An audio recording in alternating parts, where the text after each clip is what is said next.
Hello! In this video I will show you how to set up VPN on TECNO Pova 6 Pro. So you have to start by opening your Google Play Store, then click on search bar and type in Turbo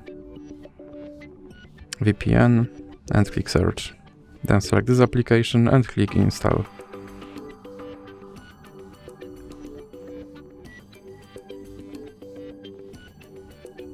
Now you can click open, then click agree and continue.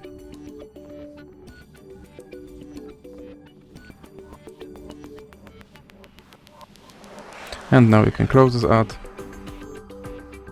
then click allow and click consent. Now click on this button to start VPN and click OK. Now you can close this ad. And as you can see, now I'm connected to VPN in United States.